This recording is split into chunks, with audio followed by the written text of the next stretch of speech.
Card wouldn't scan. Thomas Mitchell had served the royal family for 17 years. His security clearance had opened every door in Buckingham Palace, Windsor Castle, and Kensington Palace without question. But on this cold November morning, the electronic panel at the East Wing entrance flashed red 3 times before going dark. He tried again. Red, red, red. Systems update, a voice called from inside. Thomas recognized the accent before he saw the face. It was Prince William's new head of security, a former MI5 officer named David Cross. "You'll need to check with administration." Thomas felt his stomach drop. Administration meant paperwork. It meant questions. It meant something had changed. The heavy door opened just wide enough for Cross to step through. He didn't smile. "Thomas, isn't it? The king asked me to handle the security transition personally. We're implementing new protocols." Transition. The word hung in the cold air like fog. Thomas had protected these halls since before William had children. He'd stood guard during state dinners, royal weddings, and quiet Sunday mornings when the family thought no one was watching. He knew which floorboards creaked. He knew where Princess Charlotte hid her drawings. He knew the sound of the Queen Consort's footsteps from 3 corridors away, and now his access card was dead. If you want to know what happened next, or on why a loyal guard suddenly found himself on the outside, hit that subscribe button. This story gets deeper than anyone expected. "There's been a reorganization," Cross continued, his voice professional but not unkind. "The Prince of Wales is modernizing palace security. Digital encryption, biometric scanning, need to know clearances. It's nothing personal. It's nothing personal." Thomas had heard those words before. They were the words people used when something was absolutely personal. "How many others?" Thomas asked quietly. Cross hesitated. That hesitation told Thomas everything. "About 40% of the existing guard staff. Look, you'll receive a full briefing packet. Your pension is secure. The family appreciates your service." The family, not the prince. Not William himself, who Thomas had once found crying in the Chapel Royal 2 days after his mother died. Who had shaken Thomas's hand at his daughter's graduation. Who had asked about Thomas's wife when she was in hospital. Thomas nodded slowly. He'd been a soldier before this. He understood orders. But he didn't understand why the boy he'd watched grow into a man would do this without a word. "When does the new system go live?" Thomas asked. "Already has," Cross said. "As of 0600 this morning, 6 a.m. 3 hours ago." While Thomas was driving to work, listening to the radio, thinking about the Christmas rotation schedule, his entire career had been erased with a few keystrokes. Cross pulled out a tablet. "I need you to sign the non-disclosure agreement before you leave the premises. Standard protocol for security personnel transitions." Thomas stared at the screen. The document was 12 pages long. Legal language about classified information, palace layouts, family schedules, surveillance systems. Things he'd protected with his life were now things he needed to promise never to mention. His finger hovered over the signature box. "What happened?" Thomas asked. "What changed?" Cross glanced back at the door, then lowered his voice. "Between you and me, someone got too close. Someone who shouldn't have.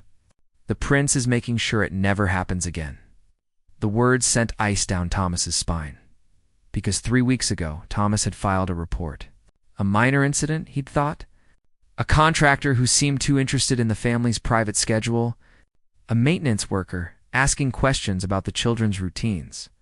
Thomas had flagged it, done his job, followed protocol, and now he was outside the door. Holding a tablet that would end his career with a single signature, he signed. Asterisk, the pub was quiet for a Thursday afternoon. Thomas sat in the corner booth, the same one he'd sat in for 17 years after late shifts. The bartender, an older man named Frank, brought him a pint without asking. "Saw you come in early," Frank said. "Rough day?" Thomas wrapped his hands around the glass. The cold felt real. Everything else felt like a dream he couldn't quite shake. "They let me go," he said quietly. Frank's eyebrows rose. "The palace?" Thomas nodded. "Bloody hell. You're more loyal than the crown jewels themselves." Frank slid into the seat across from him. What happened? Thomas couldn't answer. The NDA sat in his jacket pocket like a stone. 12 pages of silence, signed and witnessed. But Frank had been listening to palace guards for 30 years. He knew when something wasn't right. New management, Frank guessed, something like that. Frank leaned back, studying Thomas's face. The young prince is making moves then? My nephew works at Windsor. Says they've been installing new systems for months. Cameras where there weren't cameras. Locks where there weren't locks. Even the staff dining hall needs a thumbprint now. Thomas took a long drink. The beer tasted bitter. It's not just security, Frank continued, keeping his voice low. My nephew says they're tracking everything. Who enters what room? How long they stay? What they access. He said it's like the whole palace is being recoded from the ground up. Recoded. That was the right word. Not updated. Not modernized, recoded, like the old version had a virus that needed to be erased. Thomas thought about the contractor, the one he'd reported 3 weeks ago. A thin man in his 40s with a London accent and work credentials that checked out perfectly. Too perfectly, Thomas had thought. The man had been replacing light fixtures in the family corridor. But he'd spent 20 minutes on a fixture that should have taken 5. Thomas had watched from the end of the hall. Had seen the man pause outside Prince George's door, hand on the frame, head tilted like he was listening. Something about it felt wrong. So Thomas had filed the report. Had followed it up personally with the security supervisor. Had been told it would be investigated. 2 days later, the contractor was gone. No explanation. Just gone. And now, 3 weeks later, Thomas was gone too. They think someone's a threat, Thomas said, more to himself than to Frank. To the family. To the children? Frank's expression darkened. Every person in Britain knew the weight of those words. The royal children weren't just heirs to a throne. They were children who'd already lost their grandmother to tragedy, who lived under constant scrutiny, whose faces appeared on magazines before they could read. Prince William had grown up in the shadow of his mother's death. He'd been hunted by cameras, chased through streets, exposed to the cruelty of public life before he was old enough to understand it, and now he was a father. Now he was the one standing between his children and a world that wanted too much from them. So he's locking the doors, Frank said softly, changing the codes, starting over with people he controls. Thomas nodded slowly. It made sense. Brutal, efficient sense. If you can't trust the old guard, build a new one. If you can't secure the old systems, tear them down and start fresh. But it still hurt. Did you do something wrong? Frank asked. File a complaint? Miss a shift? I did my job, Thomas said. Maybe that was the problem. A text from an unknown number. We need to talk. The cafe on Millbank Street? 1 hour. Come alone. Thomas stared at the message. No name, no explanation. Just an address and a time. Frank saw his expression. What is it? Thomas showed him the screen. Don't go, Frank said immediately. That's dodgy as hell. Or it's someone who knows something. Or it's someone who wants you to think you know something. Frank grabbed Thomas's wrist. You signed an NDA, didn't you? They're probably testing you. Seeing if you'll break confidence? Thomas pulled his hand back. Frank was probably right. This could be a setup. A loyalty test. One wrong word and the pension he'd earned over 17 years could vanish. But what if it wasn't? What if someone else had seen what Thomas had seen? What if the contractor wasn't just one man, but part of something bigger? What if Prince William was locking the doors because the threat was already inside? Thomas stood up. I have to go. Don't be stupid, Frank called after him. But Thomas was already walking toward the door, phone in hand, heart pounding with a question he couldn't silence. Who else had been locked out? The cafe smelled like burnt coffee and old newspapers. Thomas arrived 15 minutes early and chose a table near the back exit. Old habits. Always know your exits. Always watch the door. He ordered tea he didn't drink and waited. At exactly 1 hour from the text, a woman walked in. Mid-40s auburn hair pulled back tight, wearing a navy coat that looked government tissue. She scanned the room with the same trained awareness Thomas had. Former military, he guessed, or current intelligence. Her eyes found his. She walked over without hesitation. "Thomas Mitchell," she said, sitting down without invitation. 17 years palace security. Honorable discharge from the army. Wife named Sarah, daughter at university studying law. Clean record. No debts. No scandals. Thomas felt his jaw tighten. "Who are you?" "Someone who knows you filed a report 3 weeks ago about a contractor named Martin Pierce." She pulled out her phone, slid it across the table. On the screen was a photo of the thin man Thomas had watched outside Prince George's door. "That's him," Thomas said. "Martin Pierce doesn't exist," the woman said flatly. "The credentials were forged. The company he claimed to work for has no record of him. The background check that should have caught this was overridden by someone with administrative access." Thomas's blood went cold. Overridden? By who? "That's what we're trying to find out." She pulled the phone back. "My name is Agent Sarah Whitmore. I work for a specialized unit within MI5. We monitor potential threats to the royal family. Then why didn't you catch him?" "Because we didn't know he was there until you filed your report." Whitmore's voice was sharp. "The palace security feeds aren't shared with us in real time anymore. Prince William's new team operates independently. They only loop us in when they choose to." Thomas understood immediately. William wasn't just changing the locks. He was changing who held the keys. "After you filed your report, what happened?" Whitmore asked. "Nothing. I was told it would be investigated. The contractor disappeared. Then this morning, my access was revoked, along with 43 other guards, maintenance staff, and administrative personnel." Whitmore leaned forward. "All of them let go within the same hour. All of them required to sign NDAs. And all of them had filed reports, flagged concerns, or witnessed something unusual in the past 3 months.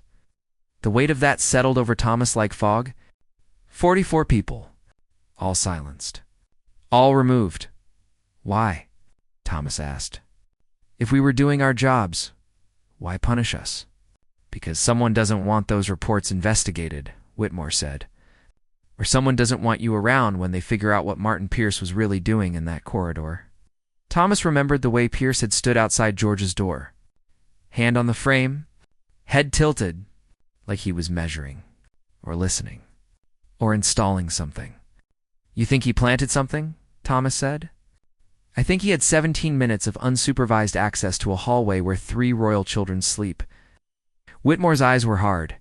"And I think someone made sure he got that access." The implication was poison. Someone inside the palace. Someone with authority. Someone who could override background checks and erase contractors and fire loyal guards who asked too many questions. "Who's running the new security?" Thomas asked. "David Cross. Former MI5, highly decorated, personally selected by Prince William. He's loyal, competent, and by all accounts, incorruptible." Whitmore paused. "But he's also new. He doesn't know the palace like you do. He doesn't know the staff. He's building a team from scratch, which means for the next few months, there are gaps. Gaps someone could exploit." Exactly. Thomas sat back. The pub's warmth felt very far away. "What do you want from me?" "Information," Whitmore said. "You signed an NDA, but that agreement doesn't cover criminal activity or threats to national security. If you saw something, heard something, noticed a pattern that didn't make sense, I need to know." Thomas thought about Frank's warning, about the pension, about Sarah at home, waiting to hear how his day went. Expecting him to tell her he'd been let go, but it would be fine, they'd be fine. "If I help you," Thomas said slowly, "and this goes wrong, I lose everything. If you don't help me," Whitmore said, "and something happens to those children, you'll lose more than a pension." The words hit like a fist. Thomas saw Prince George's face in his mind. 9 years old. Curious eyes. A boy who still waved at the guards when he thought no one important was watching. "What do you need?" Thomas asked. Whitmore pulled out a small notebook. "Start with the contractor. Everything you remember. Times, locations, behavior. Who authorized his access. Who supervised him. Who he spoke to. Thomas closed his eyes, pulling the memory forward. He arrived on a Tuesday, October 15th. Early morning, around 7, he had a work order for the family corridor lighting. I was on rotation at the East Wing checkpoint. Who cleared him through? Administrative Services. A woman named Helen Cartwright. She's worked there for 12 years. Never had an issue. She one of the 44 who was let go?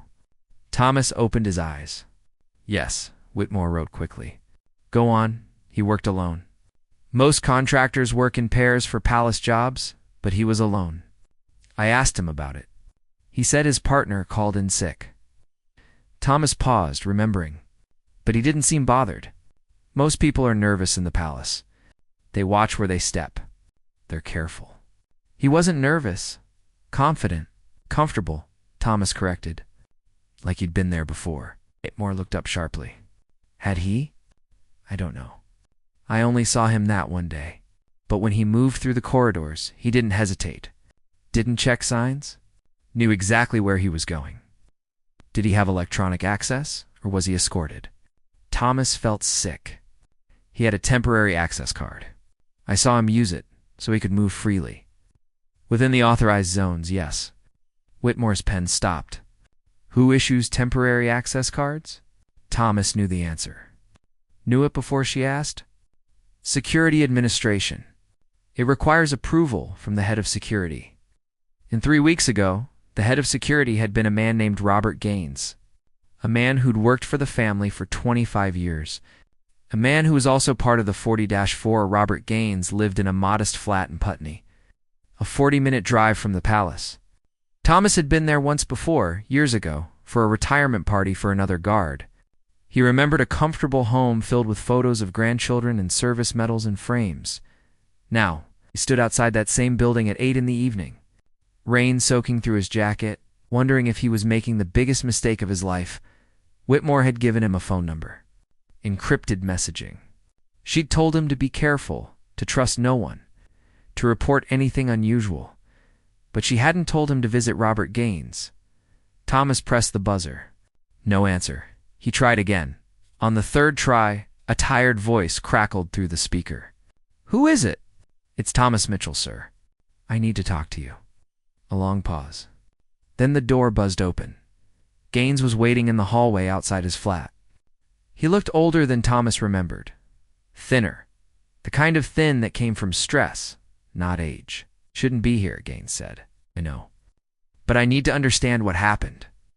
Gaines looked past Thomas, checking the stairwell, then pulled him inside and locked the door. The flat was dark, except for a single lamp. The photos Thomas remembered were gone. The walls were bare. You're packing, Thomas said, seeing the boxes stacked in the corner. Leaving London, Gaines confirmed. My daughter's place in Scotland. Quiet, safe. Safe from what? Gaines sat down heavily on the sofa. He looked at Thomas for a long moment, weighing something. Then he spoke. How much did they tell you when they let you go? Systems update. Security reorganization. Nothing personal, Gaines laughed, but there was no humor in it. Nothing personal. They used the same words on me. Very polite, very professional, and very final. What did you do? Thomas asked. What did we do? Our jobs? Gaines rubbed his face. That contractor you reported, Martin Pierce. I authorized his access because his credentials were perfect. Company verified, background clean, work order legitimate.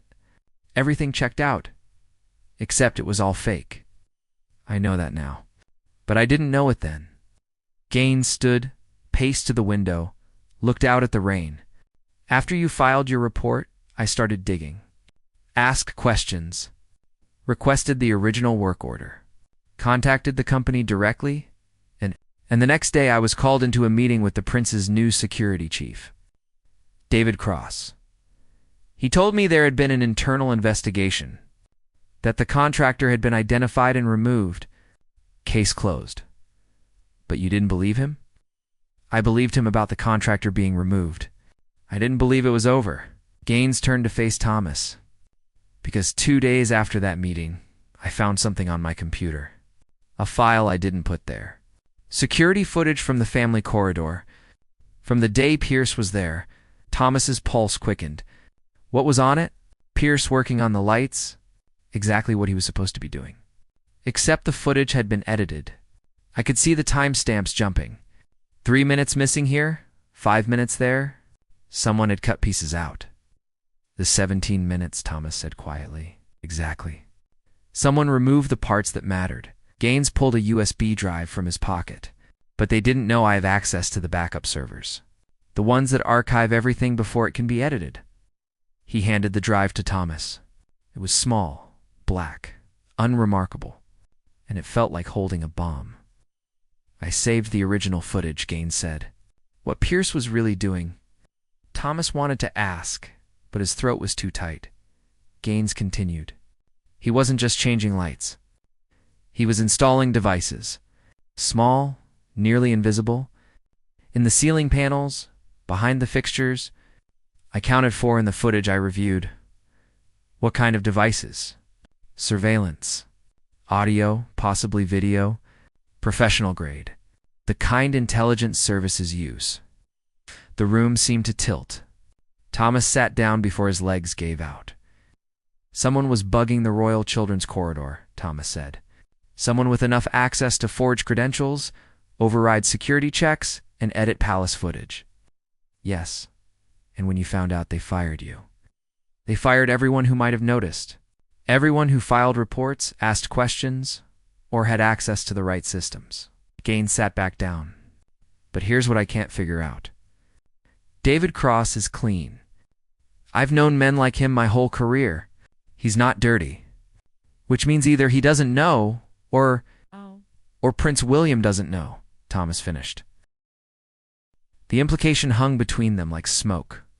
If William didn't know his own security chief had discovered a surveillance operation, then someone was keeping him in the dark, feeding him information, controlling what he saw, making him believe the threat was external when it might be internal.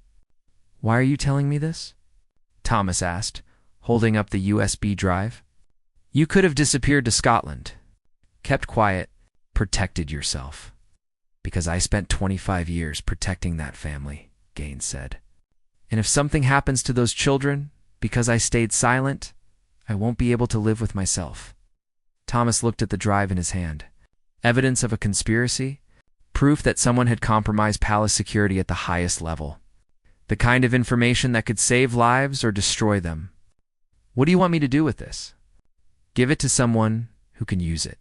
Someone outside the palace structure. Someone the prince might actually believe. MI5? If you trust them, Gaines met his eyes. But be careful who you give it to. Because whoever is behind this has resources. They can forge credentials, hack security systems, and fire 44 loyal staff members without raising alarms. That kind of power doesn't come from nowhere. Thomas thought about Whitmore. Her government tissue coat, her knowledge of the firings, her urgent need for information. Could he trust her? Could he trust anyone? His phone buzzed. A text from Sarah, his wife. Where are you? Dinner's ready. Come home, safety, normal life. Everything he'd worked for. Thomas looked at Gaines, saw the fear and determination in the old man's eyes, and made his choice. I'll handle it, Thomas said, pocketing the drive. He left the flat and walked back into the rain, carrying secrets that could topple governments, and he had no idea if he'd just saved the royal family or signed his own death warrant. Thomas didn't go home. He drove instead, circling London streets while rain blurred the windshield and his mind raced through possibilities. The USB drive sat in his jacket pocket like a second heartbeat. He should call Whitmore. That was the logical move. She was MI5 trained for this. It's part of the system designed to protect the royal family. But Gaines's warning echoed in his head. Be careful who you give it to. What if Whitmore was part of it? What if the whole meeting had been a setup? A way to identify which fired guards might become problems. Thomas pulled into a 24-hour supermarket car park and sat in the darkness. Engine running, hands shaking, his phone rang. Sarah, he answered. I'm sorry. Something came up. Tom, what's going on? You've been gone for hours. You said you'd explain everything when you got home. He could hear the worry in her voice. 32 years of marriage, and she always knew when he was lying. I can't explain yet, he said quietly. But I need you to trust me. Can you do that? Silence. Then, are you safe? Yes. Are you being honest with me? Thomas looked at the rain, at the empty car park, at the ordinary world continuing around him, while he sat holding evidence of something extraordinary. Trying to do the right thing, he said. That's the truth. Then come home, Sarah said. Whatever it is, we'll figure it out together. He wanted to. God, he wanted to drive home, tell her everything, let her fierce practical mind work through the problem, but that would put her at risk. And he'd spent his entire adult life protecting people. He wasn't about to stop with his own wife. I'll be home soon, he lied. I love you. He hung up before she could respond. Thomas pulled out the USB drive and stared at it. A simple piece of plastic and metal containing proof that someone had bugged the future king's children. Someone with sophisticated resources and palace access. He needed to see what was on it. Needed to verify Gaines was telling the truth before he handed it to anyone. Thomas drove to an internet cafe in Paddington. The kind of place that catered to tourists and people who didn't want their online activity traced. He paid cash, took a computer in the back corner, and plugged in the drive. The files loaded slowly. Security footage time-stamped and labeled. Thomas clicked on the first one. The corridor appeared on screen. Empty. Quiet. The timestamp read October 15th, 7:23 a.m.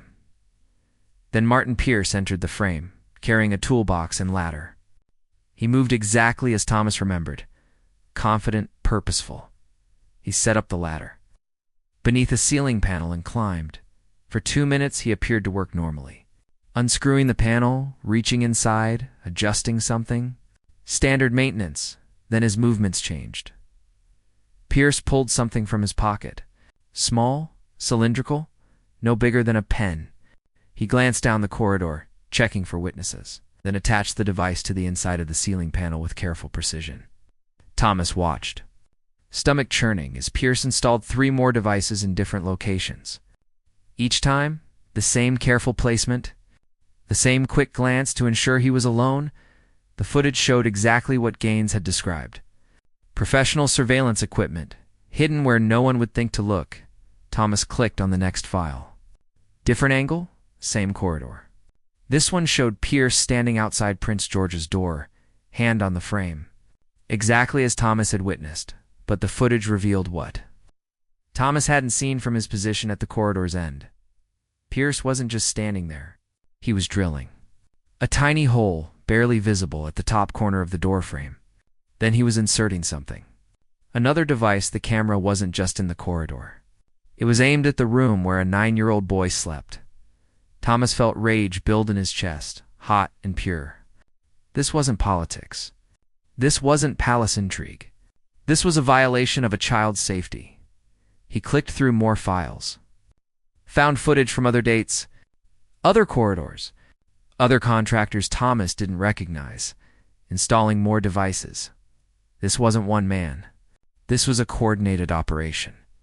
The final file was different. Not video, but a document. Thomas opened it. It was an email thread. Internal Palace Communication. The subject line read, Security Audit Confidential. Thomas read quickly, heart pounding. The emails were between 3 people. David Cross, the new security chief. Someone identified only as RW in the email header. And a third person, whose name made Thomas's blood freeze, Sir Malcolm Hendricks, the king's former private secretary, a man who'd served the monarchy for 40 years, a man with unlimited access, unquestioned authority, and deep connections to every level of government. The emails discussed the removal of unreliable personnel and the implementation of secure protocols. They referenced the surveillance devices as monitoring equipment for security assessment purposes. They made it sound legitimate, authorized, necessary. But nowhere in the emails was Prince William mentioned as being informed. Thomas sat back, mind reeling. Sir Malcolm Hendricks. A man trusted by the king himself? A man who could override background checks, authorize access, edit security footage, and fire staff without raising suspicion. But why? What could possibly motivate a man who dedicated his life to the crown to betray it? Thomas clicked on one more file. An audio recording time-stamped from 2 weeks ago. A conversation between two men. Thomas didn't recognize the first voice, but the second made his skin crawl. It was Hendrix. "The prince is becoming difficult to manage," Hendrix said. "He questions everything. Demands transparency. It's only a matter of time before he discovers the arrangement." "Then we accelerate the timeline," the unknown voice replied. "The devices are in place. We have everything we need. And the children. Leverage. Once we have confirmation of what we need, we approach him directly. He'll cooperate to protect them, and if he doesn't, pause. Then we ensure the information reaches the right media outlets. The scandal alone will be enough to force abdication. Charles is old. William will be neutralized, and Prince George will be young enough to be guided properly." Thomas ripped the earbuds out, breathing hard. This wasn't surveillance. This was blackmail. A coup disguised as security, and Prince William, in trying to protect his family by installing new security measures, had unknowingly played directly into their hands. By firing the old guard, he'd removed the very people who might have noticed what was happening. Thomas's hands shook as he closed the files and pocketed the USB drive. He had evidence. He had proof. He had everything needed to expose a conspiracy at the highest levels of the monarchy. But who could he trust with it? Who had the power to act and the integrity to care? His phone buzzed. A message from Whitmore. "Where are you? We need to talk now." Thomas stared at the message. His finger hovered over the reply button. Then he made a decision that would change everything. Thomas didn't respond to Whitmore's message.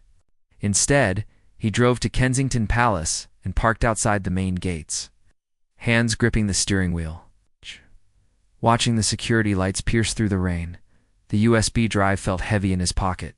Evidence of betrayal. Proof of conspiracy. And a timer counting down to something terrible. He thought about going through official channels. MI5, Scotland Yard. The proper authorities. But Sir Malcolm Hendrix had connections everywhere. Decades of favors owed and secrets kept. Any official investigation could be buried, delayed, or redirected before it reached the people who mattered. There was only one person who needed to see this evidence. One person with the power to act and the motivation to care. Prince William himself. Thomas pulled out his phone and dialed a number he'd memorized years ago but never used. A private line, given to senior security staff for emergencies only. He'd been told to use it only if lives were at immediate risk. This qualified. The phone rang 3 times. Then a familiar voice answered. "This is Cross. David Cross, the new security chief. The man who'd fired Thomas that morning. The man whose name appeared in the email thread on the USB drive." Thomas almost hung up. Almost drove away. Almost chose silence and safety. But then he thought about Prince George's face. About a device hidden in a doorframe recording a child's private moments. About men in rooms planning to use those recordings as weapons. "This is Thomas Mitchell," he said. "I need to speak with the Prince of Wales tonight. It's urgent." Silence on the other end. "Then Mitchell, you were released from service this morning. You no longer have clearance too. Someone's been installing surveillance devices in the royal family's private quarters." Thomas interrupted. "I have video evidence, and I have proof that Sir Malcolm Hendrix is behind it." More silence. Longer this time. "Where are you?" Cross asked, his voice different now, sharp, focused. "Outside the main gate. Stay there. Don't move. Don't talk to anyone." The line went dead. Thomas waited. Rain drummed on the roof. Minutes felt like hours. He watched the gate, half expecting armed guards to emerge and arrest him for breaching his NDA. For making false accusations against a trusted royal advisor. Instead, the gate opened. Cross appeared, alone, walking through the rain without an umbrella. He approached Thomas's car and opened the passenger door. "Show me," he said, sliding into the seat. Thomas handed him the USB drive. There's video footage, emails, audio recordings. Everything you need to understand what's happening. Cross pulled out a laptop from inside his jacket, always prepared and loaded the files. Thomas watched his face as he reviewed the evidence. Watched the professional mask slip. Watched anger tighten his jaw. When the audio recording played, Cross closed his eyes. "How long have you known?" Cross asks quietly. "Since tonight." A former security chief named Robert Gaines discovered the edited footage. He saved the originals. Gaines. Cross nodded. "I fired him this morning on Hendrix's recommendation. He told me Gaines had become unreliable. Paranoid." "Hendrix has been cleaning house," Thomas said. "Anyone who might have noticed the surveillance? Anyone who filed reports or asked questions?" Cross was quiet for a long moment, rain sheeting down the windshield, the laptop screen glowing between them. "I thought I was protecting them," Cross finally said. "The prince asked me to modernize security, to eliminate vulnerabilities. Hendrix supported the initiative, helped identify personnel who might be security risks." He looked at Thomas. "I removed 44 people based on his recommendations. He used you to get rid of witnesses." Yes, the word came out like broken glass. "Does Prince William know about the surveillance?" "No. I would have told him immediately." Crow's voice was hard. "Hendrix has been managing most of the prince's schedule, filtering his communications, controlling access. He's been isolating him," Thomas understood. "A classic intelligence operation. Control the information flow. Control the target." "We need to tell him," Thomas said. "Now, before Hendrix realizes we know," Cross nodded, closing the laptop. "Come with me." They walked through the rain. Through security checkpoints where guards snapped to attention at the sight of Cross. Through quarters Thomas had patrolled for 17 years but never imagined walking again. They stopped outside a private study. Cross knocked. "Come in." Prince William sat at a desk covered in papers, reading glasses perched on his nose. He looked tired.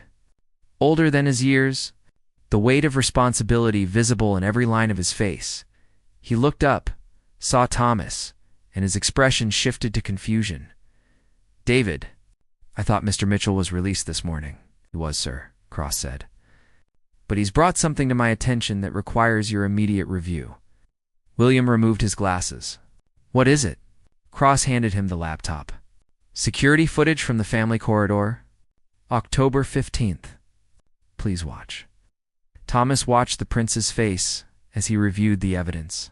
Watched confusion turn to alarm. Watched alarm turn to cold fury. When the audio recording played, William's hands clenched into fists.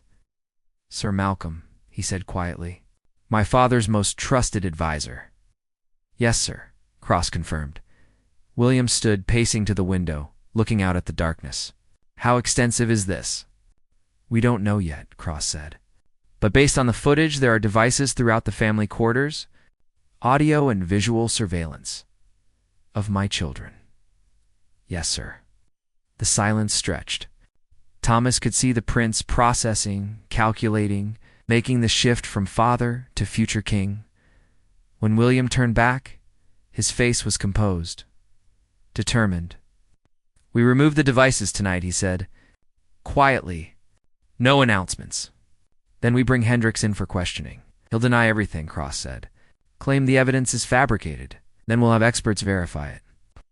William looked at Thomas. "Mr. Mitchell, you were released this morning?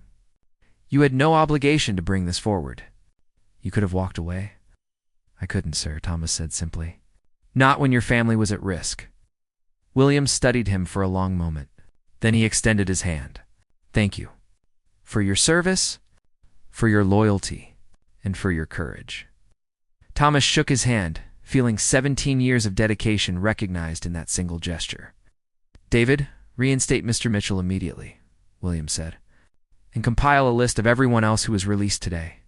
I want to personally review each case." "Yes, sir. Get me my father on the phone. He needs to know that his most trusted advisor has been working against us." Cross nodded, already moving toward the door, but Thomas stayed behind.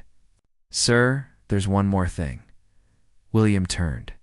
The recording mentioned a timeline. They're planning to approach you directly. Soon. With whatever evidence they've gathered from the surveillance. Blackmail, William said quietly. Yes, sir. They believe they can force you to cooperate, or create enough scandal to damage your position. William's jaw set. They underestimated me. My grandmother faced down far worse threats than manipulative advisors. My mother survived things that would have broken most people. I'm not going to be intimidated by recordings and schemes. He walked back to his desk, picking up his phone. They wanted to use my children as leverage. Instead, they've given me every reason to fight. Thomas watched the future king make calls. Assemble teams. Begin the careful work of exposing a conspiracy without triggering a constitutional crisis. And he thought about all the guards who'd been fired that morning. 44 loyal people who'd done their jobs too well, who'd noticed things they weren't supposed to notice. They would be vindicated, brought back, given the recognition they deserved, because sometimes doing the right thing meant being locked out. It meant losing everything you'd worked for. It meant standing in the rain with evidence that could destroy you and choosing to walk toward the fire anyway. 3 weeks later, the news broke quietly. Sir Malcolm Hendricks had resigned for personal reasons. An internal security review had identified vulnerabilities that were being addressed. No mention of surveillance. No mention of conspiracy.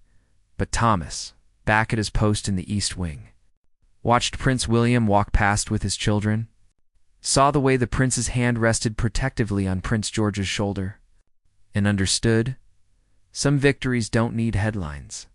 Some battles are won in silence, and sometimes the greatest act of loyalty is refusing to stay locked out when the people you've sworn to protect need you most. Thomas's security card worked perfectly now. Every door opened. Every system recognized him. He was back where he belonged. Standing guard, watching, protecting, and he would never stop.